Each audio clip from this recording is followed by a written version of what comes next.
Okay, standard disclaimer. I am not a machinist, gunsmith, or welder, so probably doing this bass-ackwards and completely wrong, so don't try this. Okay, I've gotten it down to I'm really close to the final dimension. So, according to my DRO, I'm at 0.495. Actually, I'm a little bit larger than that by about 10 thousandths, just because when I originally set my DRO, I was off slightly. But anyways, I've been sort of slowly taking off this end segment right here and test fitting the receiver till I got a nice snug fit. So, you know, quite a bit more snug than that other piece was. So I think this is going to be a good diameter.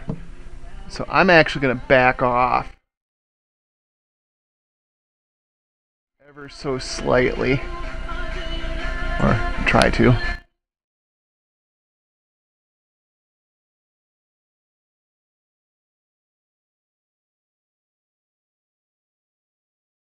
And run that diameter, 497 the whole length, and then come back and sand it to get the final fit. So put this back in, preload it, a little oil, or cutting fluid I should say.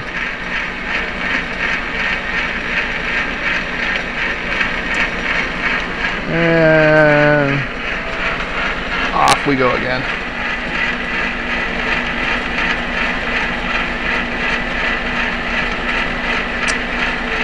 Yep, exciting stuff, huh?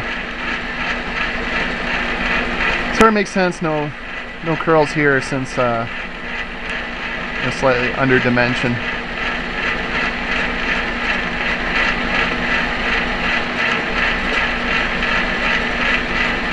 Unfortunately, after I started, I realized that I have a very fine point carbide insert in here.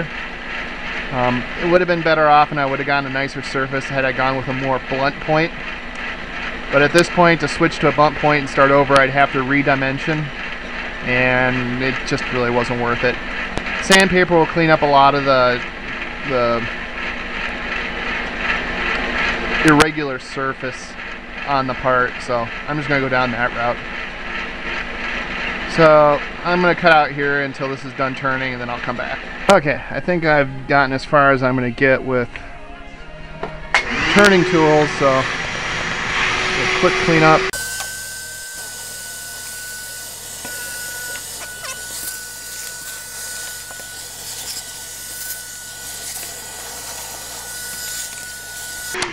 Good enough for now. Put that away.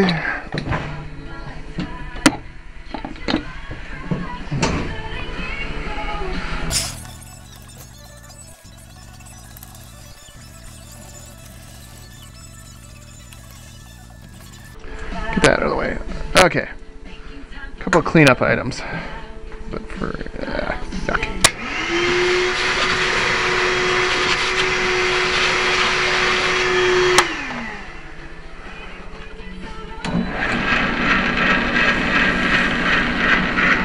First, I want to take the corner off of this just to make it easier to get this on. And just take any high points off the rod.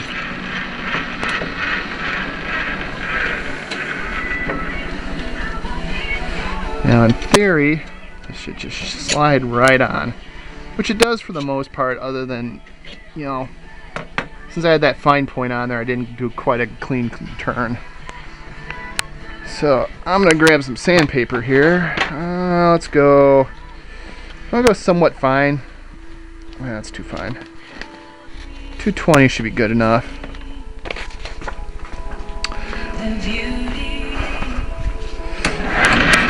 And just try to knock the surface down this rod so I get a little bit smoother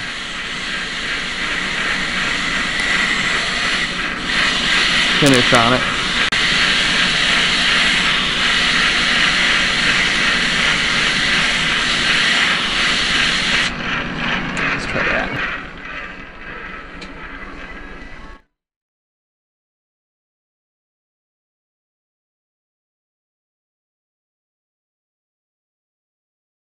Pretty good, just like that. So that is my arbor for welding and returning and whatever other operations I need to do to this thing before I'm done. One thing I want to do is mark. I can do that later. I'm going to mark it and put a grub screw in here when I turn it, just so it doesn't spin on this rod. But as you can see, it's quite a nice tight fit on there. So pop this guy out. Now I got this black mark here that as soon as I start welding, it's going to burn off and disappear. So before I do anything else, I want to find a center punch that works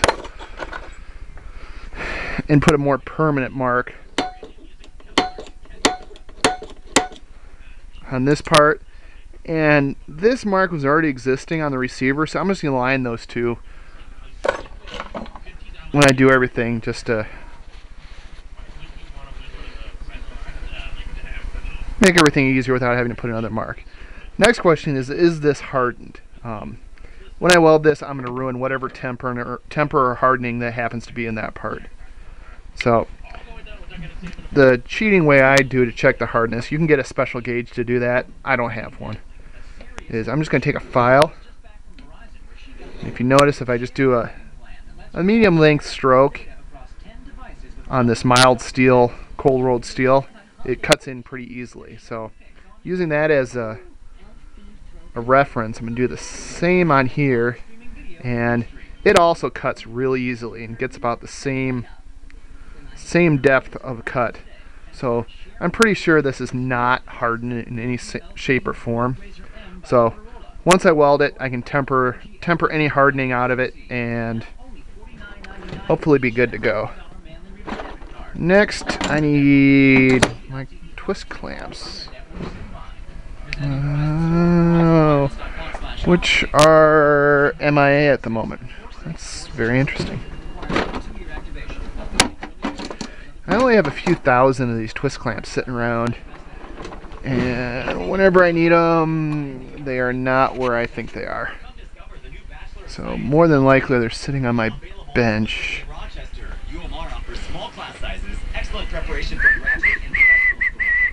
Aha. So I got these little midget twist clamps I think will be just about perfect for holding this while I do the welding. Now, what I want to do is just tighten them to the point where this surface and this surface flush. I noticed when I was playing with it that if I pushed this way, the gap on this side would open up, but pushing this way seemed to close both gaps. So that's the reason for the placement of the clamp like this. So right now I have just a little bit of a raised edge on both, so I'm going to just loosen it just a tad until I get the least amount of nick up.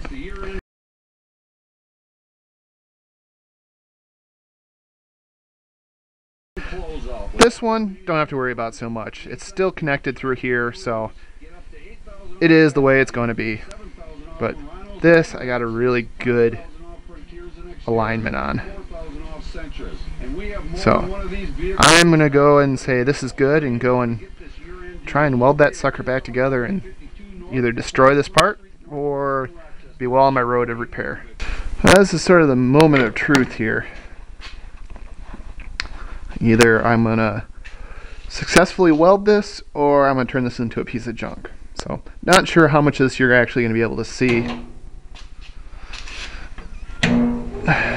Yes, I'm welding in flip-flops. Not a great idea, but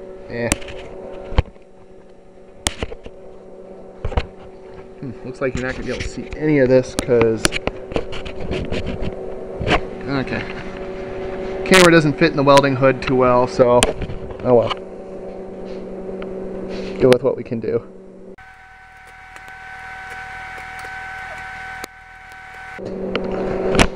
Okay, got my current too low. Step it up a notch here.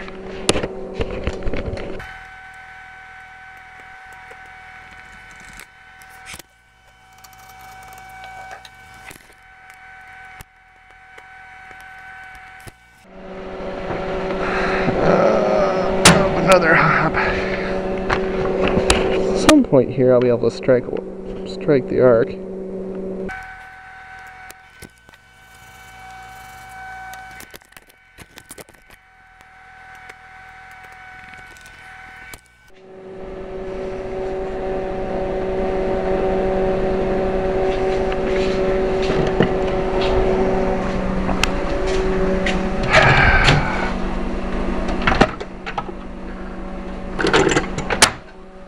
Not my day.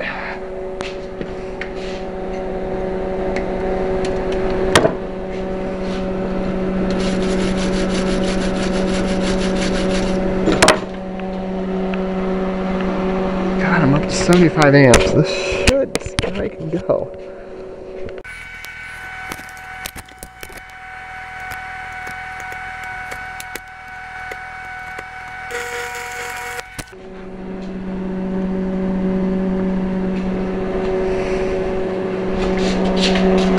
Way too hot.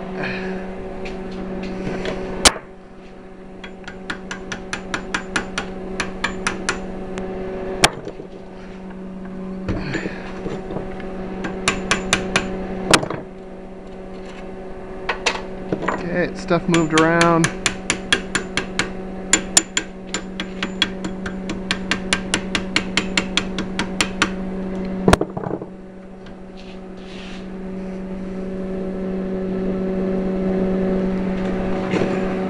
For a crappy strike, I think I got it.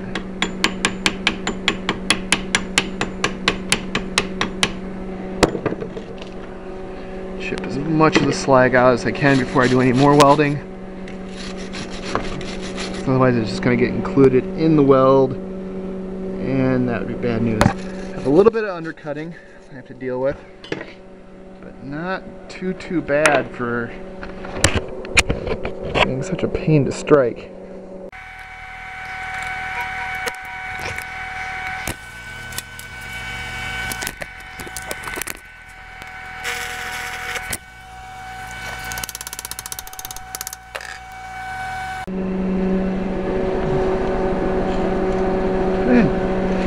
Did it without even welding it to the shaft. That's a good one. Okay, let's try welding this side next. Start up here.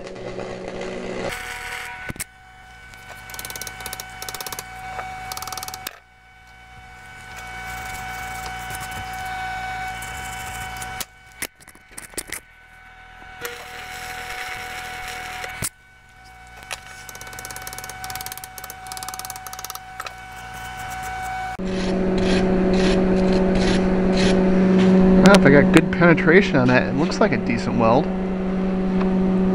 But won't know until I start cutting on it and see what's below it.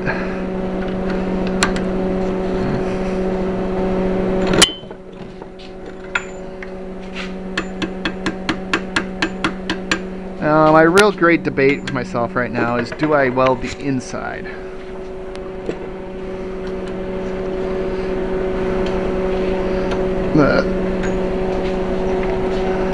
The obvious reason for doing that, the inside, would be gives the part more strength because both sides are welded.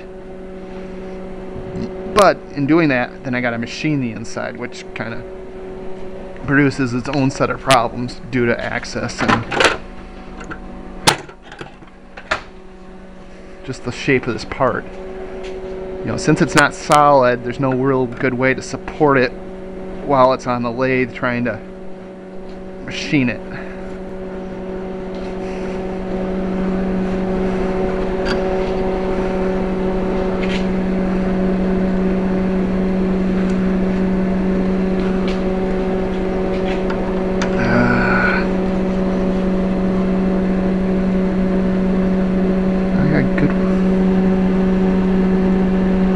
Actually, I think I welded all the way through on that part. I may just not do the inside for simplicity's sake, but I do need to build up right there slightly. So I'm going to drop my current again and try and lay a little bead right there. Is that clean? Hit it a little low.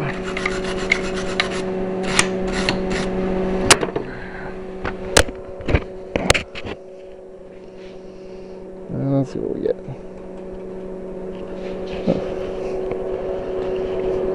Need my electrode. Okay.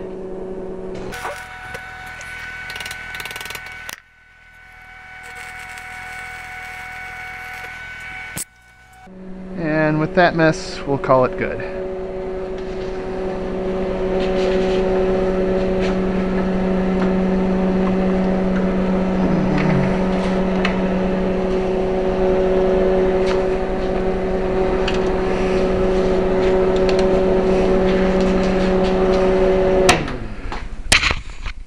Next, I want to anneal this guy some. So right now, those welds are going to be hard as a rock.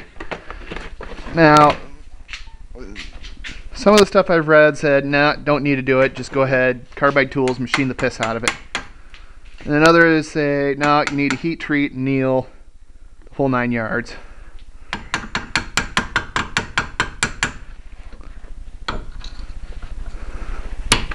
Since I'm trying to get the best finish I can out of this, because you know you sort of can see this in somewhat critical alignment, I'm just gonna take this up to a dull red and let it cool. Right now it's mid-December in Minnesota, so it's kind of chilly out here, so it won't be a perfect anneal because I don't have an oven, but I'll do the best I can do, and hopefully that's good enough.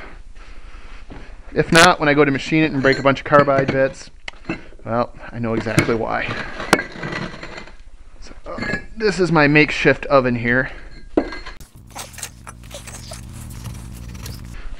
Not ideal in any shape of the word, but hopefully it'll do. Where do I keep my MAP gas? I do have oxyacetylene. I just shouldn't be needed to get this to a dull red, and I don't really want to dig it out right now.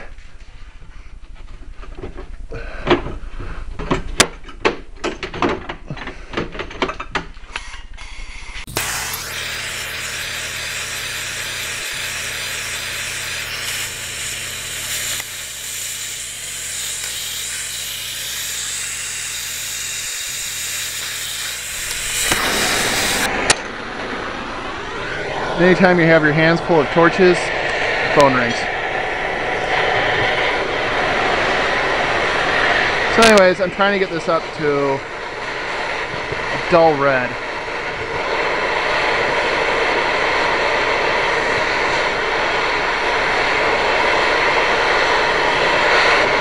Which, there I am.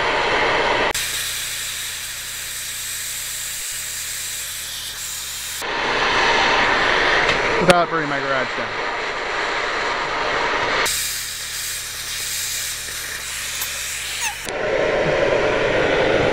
Yep, dull red.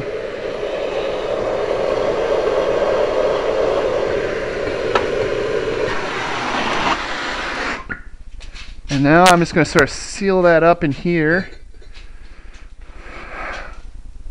and let it cool as slowly as I can, which isn't all that slow, but it's better than nothing.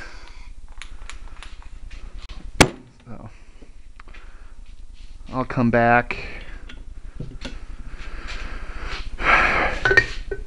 in an hour or so and see how I did.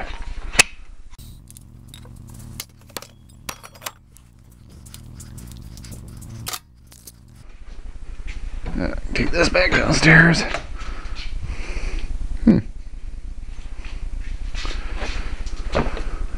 Nothing burning, nothing left on. I mean, this thing's gonna cool really quick, unfortunately. But nothing I can do about it at this point. So I'll be back in a bit.